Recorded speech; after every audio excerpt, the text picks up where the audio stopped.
Finding creativity-aimed legislation.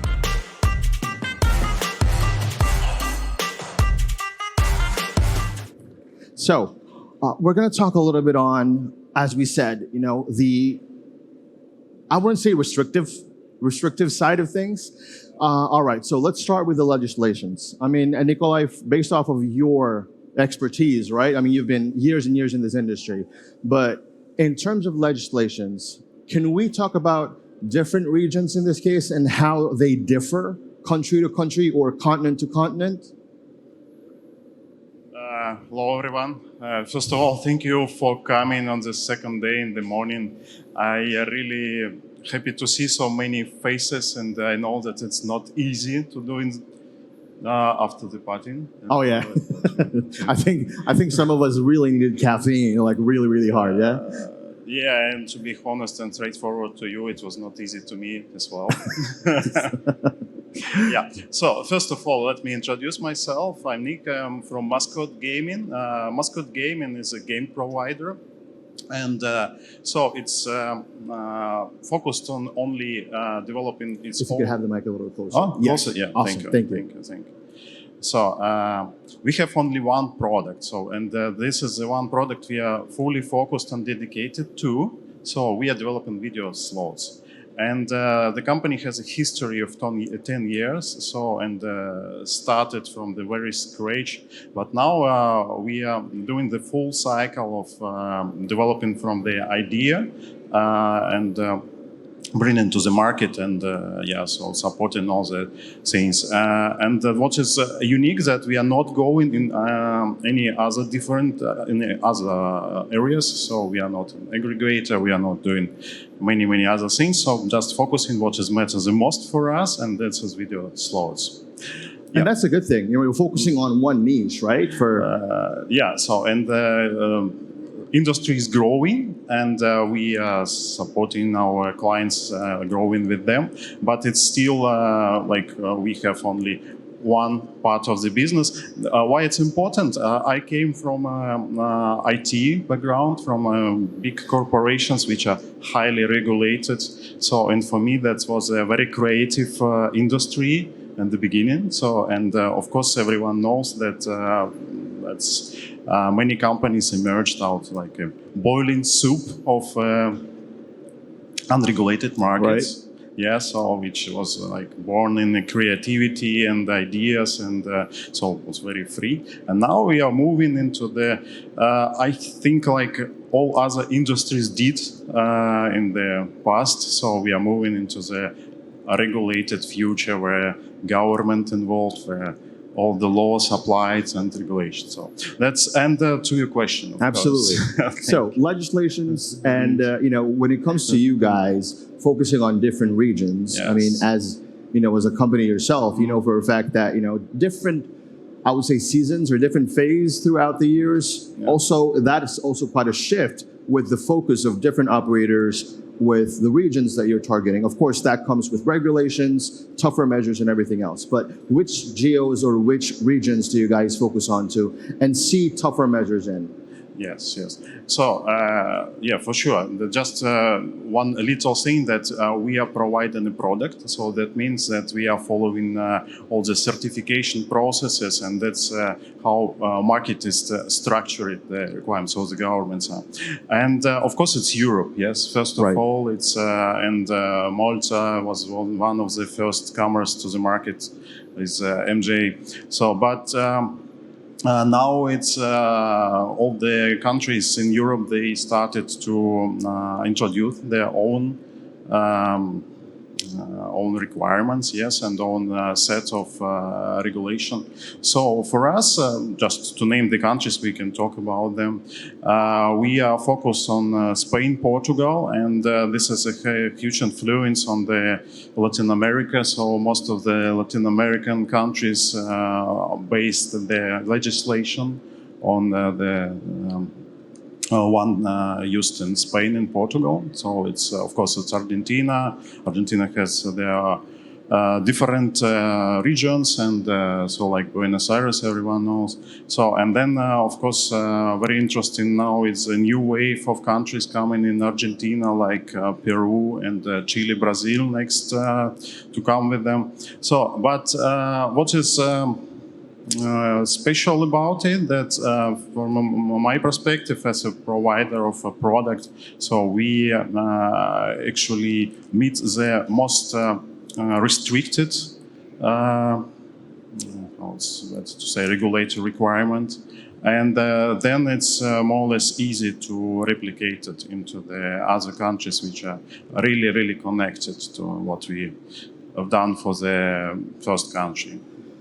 Jack, how do you guys handle, recent regulations, recent legislations when it comes to your own company? Sorry, what do you mean? I mean, in terms of you guys actually updating yourself when it comes to legislations. I mean, if we're going to talk about creatives, right? If we're going to talk about the way that you can, for example, retain your players, how do you guys do the whole approach there? Well, I think it depends on the market. We're in over 30 regulated markets as a country, so it's an ever-evolving thing. So when it comes to Germany, for example, they brought in a lot of different rules for that market, and we just have our compliance teams that are constantly working, trying to find out new information about the market, and then they feed that to us, the commercial team, then we update our approach basically based on what we find out on the market. That's generally how we would go about it. But for the audience, we talked about how do you guys actually retain players or reach those players with a higher lifetime value if you're not actually providing them some kind of incentive, right? As the previous panel was talking about. So without cashbacks, without rewards, how do you retain players? Well, probably from an operator point of view, I'm from an aggregator and an operator, but from an operator point of view, I think the main goal is to get your players to log on as much as possible. So you need to be offering them a unique product, something they can't see elsewhere. So this could be in terms of, very high level customer service, attention to your players' needs, VIP managers, or it could be, bespoke content, bespoke games that you can't find anywhere else, or custom games. So I think that's obviously a good way. There's obviously also specific tools that we can use, which aren't directly bonus tools, but they could be, free-to-play games. There could be social games. There could be some kind of giveaway of points rather than bonuses, which would make a player want to come back onto the site and, maybe spend those points or win prizes. And as long as you keep them logging in on a regular basis, you'll maintain the player focus that way. And I mean, as an aggregator, as you said, right? So your clients, do they actually focus there predominantly, or you still see that the direction or the approach of actually providing some kind of gifts or rewards to their players is more dominant? It really depends on the market. So, and if we're going to talk a little bit more specific about markets, right? I mean, we're talking about legislations here, but which markets do you see have less restrictions and tougher restrictions? I think, Germany's restrictions have been pretty difficult just on how we're playing the games, deposit limits, the speed of which you can play a game. But, Sweden's been a difficult one. You can't really directly give out bonuses there. So that's something you have to work around and focus on. But then generally a lot of .com markets or other European markets, you still have this freedom. So you can still do things the traditional way there. So it really depends on a market by market basis, I'd say. Right. I mean, when it comes to, let's say, the Europe part, right, where players are more, I wouldn't say they're more tech savvy, right, in a sense, in terms of, what they see, what content they see. So what about, let's say, other markets? What about the Latin America region or the Asian region even? The Asian region, I'm not too sure on. It's something which I've never worked in the Asian region. But, Latin America is a developing market. I think the trends we're seeing there it feels like it's a little bit behind Europe, what we're used to. Europe feels like it's a very mature iGaming market in that sense. So, I think you have a lot more freedom with what you can do with player rewards, with bonusing, and the legislation is a bit more open in a lot of those places as it currently stands. And I think if we're going to talk about the APAC, the Asian market, it's definitely more aggressive. And we see operators targeting different regions there with a more aggressive approach rather than a more, let's say, safer approach when it comes to, the regulations there and everything. But of course, it's all about diversifying it, right? I mean, different markets, different specifics. If we're talking about Latin America, for example, it's really all about incentives, right? I mean, we're talking about Brazil. Are there any operators here, by the way? Operators or affiliates? Awesome. So, I mean, do you guys agree with that? Like when it comes to like the Latin America region, for example, are you guys more aggressive there when it comes to the creatives and buying traffic? Are you guys doing PPC yourself? All right. So, well, when it comes to Google, for example, there are restrictions, right? So how do you guys handle that? If you could like shout a little bit for me. All right, I can't hear you that loud, but I will talk to you later on. But I assume you guys are essentially running with, oh, thank you. Well, hello there. We're black and gray area mostly.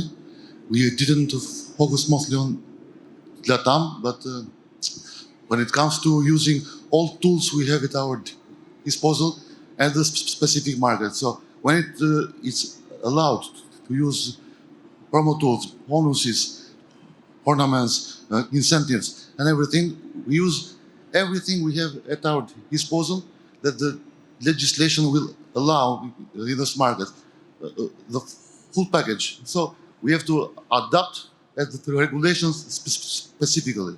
And it's all about adaptation, right? Absolutely. There's no other way. Adapt or die. Adapt or die. I love that quote. I love that. Okay, so you guys are diversifying, and basically when it comes to targeting different, let's say, audiences, Yes. right? So you do A/B testing, obviously, for sure, right? With your creatives, with your approach, with Yes. And what works for you guys? Incent? Incentives are the best thing and will always be the best thing now. Of course, there are many ways to approach members. There are many ways to as you spoke, to entertain them and to retain them. But when it comes to incentives, to bonuses, to cashbacks, to rewards, to coins, to tokens, to ornaments, to everything that you can make to make them has more time in your side, everything on that.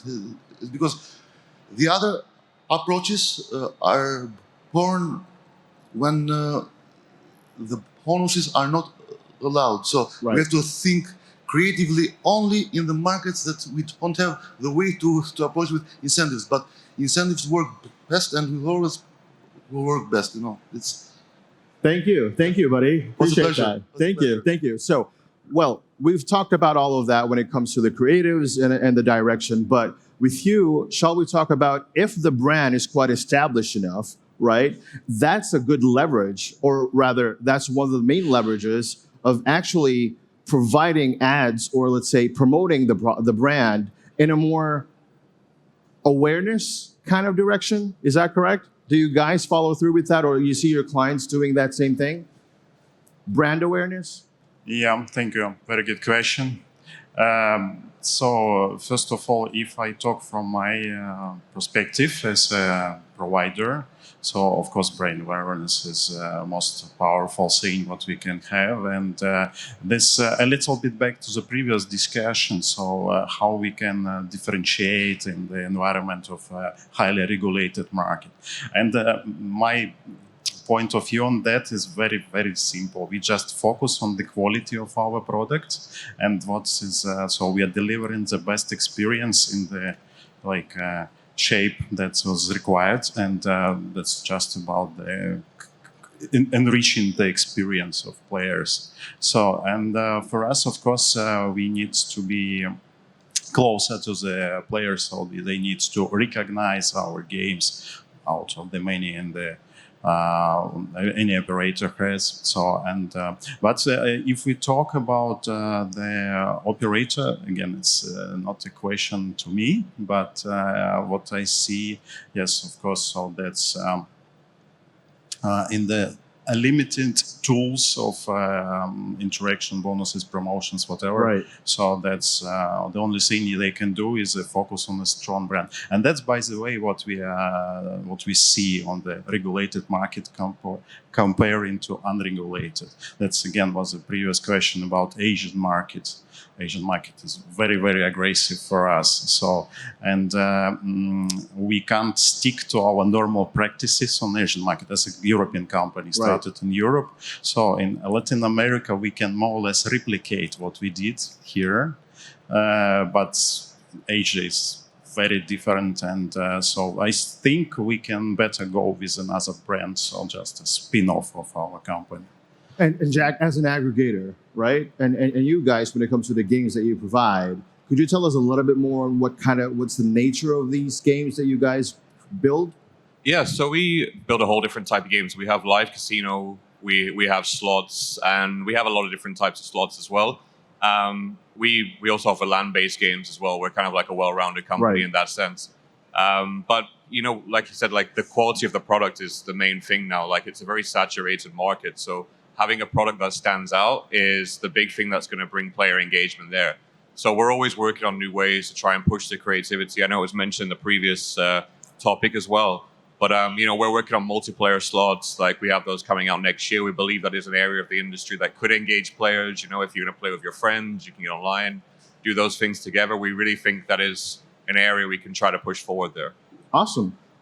Well, when it comes to customer service, which is a very timely, let's say, part of a game provider, right? Or let's say an operator in this case with you guys. How important is it for you and Nikolay to actually have that customer support, but that localized customer support for the companies that actually, you provide services for?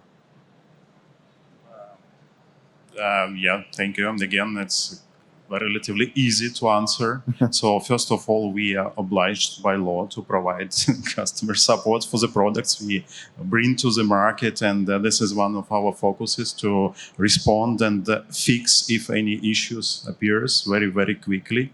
And yes, for me, I'm a little bit, I can't see all the interaction with the customer, so because it's mostly technical side we are focused on. So that means that providing B2B support, we are forming the teams with the operators where we can, of course, help them to support clients on the local markets as much as possible. So, and for us, yes, I'm hiring local staff, and I have, in my structure, in my company, so we have a central team which is supporting all the regions, but everywhere we set up our branches, we have a local support team. So you're super localized in a sense. Yeah, absolutely. And Jack, is that the same thing for you guys? Yeah, we believe localization is key. We focus on Europe mostly, but I think a lot of people used to see Europe as one market, which is a mistake, really. Europe is many, many markets with different legislations, different rules, different players with different interests. So exactly, we've now learned that not only just the customer support should be localized, but the game should be localized. Your product should be localized. Players in the Netherlands like an entirely different product to those in Sweden or to those in Portugal. So that's a really big thing. Localization is key, and I think it's where people need to be moving forward. Well, absolutely. Perhaps you guys have any question regarding legislations, creatives, and of course, maybe some market that you want to get a little bit more information on? All right, great. So once you guys get off the stage, I'm sure we will have multiple questions from the crowd anyways. But thank you so much for joining me. And I believe that the future of iGaming, and of course you guys as aggregators in this sense, right? It's really all about expecting unregulated markets to get into the game and be more regulated, right? Be more open. So what are you expecting, Jack? Which regions are you expecting for you guys to capitalize on when it comes to legislations and regulations?